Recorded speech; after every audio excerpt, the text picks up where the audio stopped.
dengan nomor NIM 632302888. Dengan saya, Cecilia Minantri Papahan, dengan nomor NIM 632300513.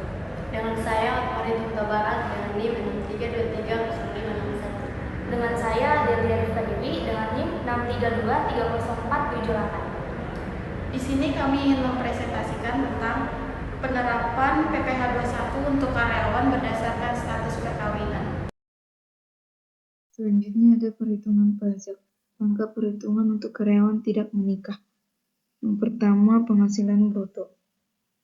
Penghasilan bruto adalah jumlah keseluruhan penghasilan yang diterima oleh karyawan, itu termasuk gaji pokok, tunjangan, bonus, dan penghasilan lainnya.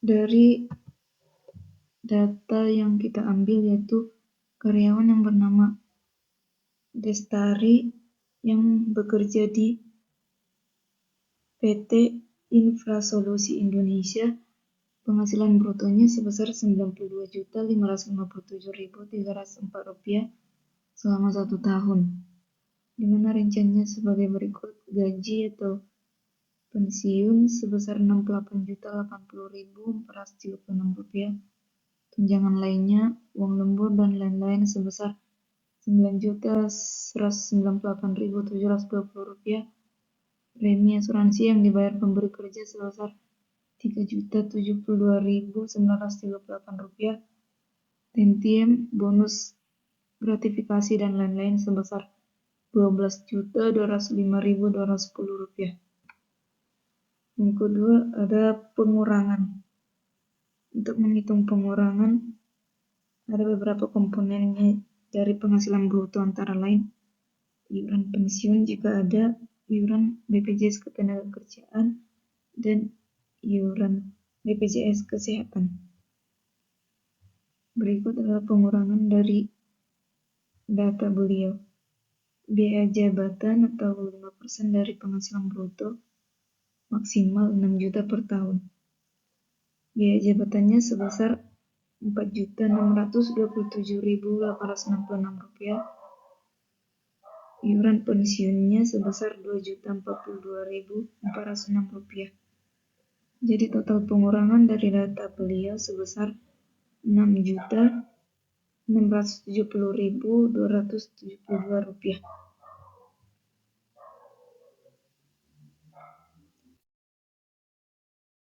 Yang ketiga ada penghasilan neto. Untuk menghitung penghasilan neto, yaitu penghasilan bruto dikurang total potongan-potongan yang di atas tadi, yaitu penghasilan brutonya sebesar Rp92.557.304 dikurang total pengurangan sebesar Rp6.670.272, yaitu penghasilan netonya sebesar Rp85.887.032. Yang keempat ada penghasilan tidak kena pajak atau PTKP. Untuk PTKP yang tidak kawin dengan tanggungan 0, PTKP-nya sebesar Rp54 juta. Yang kelima ada penghasilan kena pajak atau PKP. PKP adalah penghasilan neto dikurang PTKP, yaitu Rp85.887.032 dikurang Rp54 juta sama dengan Rp31.887.032. Itu adalah potongan PKP beliau. Yang keenam ada perhitungan PPh pasal 21 terutang. Untuk PPh 21 terutang beliau yaitu tarif pajak untuk penghasilan kena pajak sampai dengan Rp50 juta adalah 5%. PPh pasal 21-nya yaitu 5% dikali PKP-nya sebesar Rp31.887.032, yaitu sama dengan Rp1.994.351,60 atau jumlah PPh pasal 21 dibulatkan menjadi Rp1.594.350 seperti yang tercantum dalam dokumen beliau. Sekian dari saya. Selanjutnya saya akan menjelaskan langkah perhitungan PPh pasal 21 untuk karyawan yang sudah menikah. Langkah pertama yaitu penghasilan bruto. Penghasilan bruto merupakan total penghasilan karyawan sebelum dipotong pajak yang terdiri dari gaji, tunjangan, premi asuransi, bonus, gratifikasi, jasa produksi, THR, THT, dan lain sebagainya. Dari data yang kita ambil yaitu atas nama Ari Subandi yang bekerja di PT Inti Primarasa, kita akan menghitung penghasilan brutonya, yaitu penghasilan brutonya terdiri dari gaji atau THR garing JHT-nya senilai Rp5.696.281,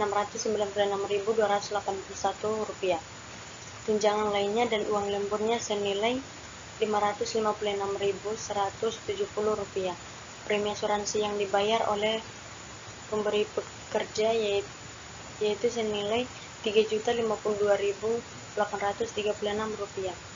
tantim, bonus, gratifikasi, jasa produksi, dan THR-nya senilai Rp4.901.800. Jadi total penghasilan bruto yang didapat oleh Ari Subandi yaitu Rp66.207.087.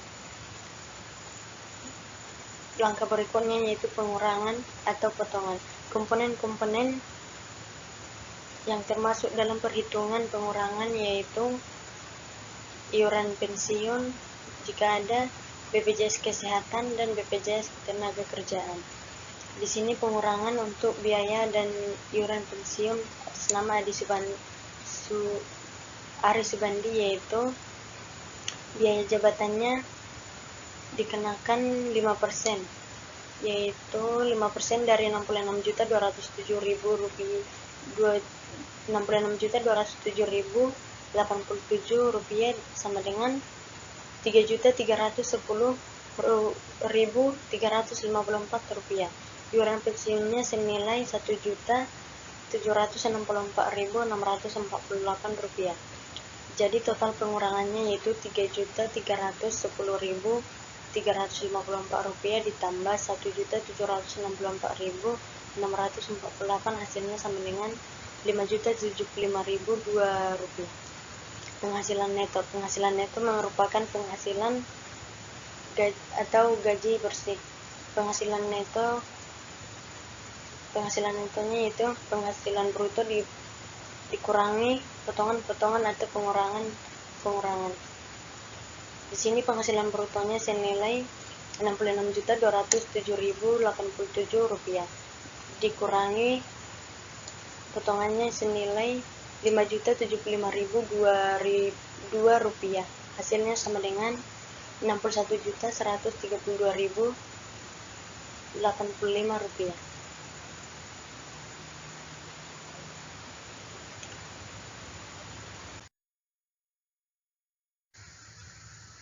Untuk penghasilan tidak kena pajaknya atau PTKP-nya yaitu dikenakan Rp63 juta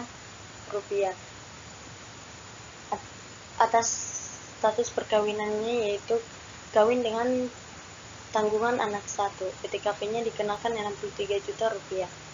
Untuk penghasilan kena pajak atau PKP-nya yaitu penghasilan neto dikurangi PTKP sama dengan Rp61.132.085 dikurang Rp63 juta, maka hasilnya sama dengan Rp1.867.900. Untuk penghasilan kena pajaknya atau PKP-nya yaitu penghasilan neto dikurang PTKP sama dengan Rp61.132.085 dikurang Rp63 juta sama dengan minus Rp1.867.915. PPh terutangnya yaitu karena PKP-nya negatif maka tidak ada pajak yang terutang. Nah, untuk ringkasan hasil perhitungan atas nama Adi Sugandi ini yaitu penghasilan brutonya dalam setahun senilai Rp66.207.087. Untuk pengurangannya yaitu biaya jabatan dan iuran pensiunnya senilai Rp5.075.002. Untuk penghasilan netonya dalam setahun Rp61.132.085. Untuk PTKP-nya dikenakan tarif. Untuk PTKP kawin dengan tanggungan 1 anak dikenakan tarif 63 juta, di mana wajib pajak pribadinya senilai 54 juta ditambah tanggungan anak tersebut 1 anak 4.500.000. Untuk penghasilan kena pajak atau PKP-nya yaitu minus Rp1.867.915 negatif, yang artinya tidak ada pajak yang terutang. Dengan hasil perhitungan di atas, tidak ada PPh yang terutang karena penghasilan kena pajak dikurangi dengan PTKP. Berdasarkan data yang diberikan, penghasilan bersih setelah pengurangan tidak mencapai batas minimal untuk dikenakan pajak. Sekian. Langkah-langkah untuk pengisian SPT. Anda bisa mempersiapkan data seperti NPWP dan NIK. Yang kedua, masuk ke aplikasi DJP online atau websitenya. Lalu pilih menu e-filing, isi data SPT, isi rincian penghasilan, isi pengurangan penghasilan, hitung penghasilan neto. Lalu hitung penghasilan kena pajak, jika dikenakan pajak, hitung PPh terutang, masukkan PPh 21 yang telah dipotong, review dan kirim. Terima bukti penerimaan elektronik atau BPA. Setelah itu, SPT berhasil dikirim. Berikut contoh pengisian SPT. Di sebelah kiri sini ada contoh SPT atas nama Destari, dan sebelah kanan ada ilustrasi pengisian SPT. Bagian pertama, gaji tunjangan bonus. Kita isi dengan penghasilan bruto. Penghasilan brutonya Mbak Destari ini ada di angka 92.557.304 dan dikenakan pengurangan 6.670.272. Penghasilan netonya 85.887.032. Lalu di bagian B-nya penghasilan kena pajak dan PPh terutang. Nomor 1, penghasilan netonya berjumlah Rp85.887.032. Dikenakan PTKP 54 juta karena Mbak Destari ini penghasilan per tahunnya lebih dari 60 juta. Yang ketiga, penghasilan kena pajaknya Rp31.887. PPh terutangnya ada di Rp1.594.350. Bagian ketiga, kredit pajak. PPh 21 yang telah dipotong dengan jumlah Rp1.594. Seperti itu untuk pengisian SPT-nya.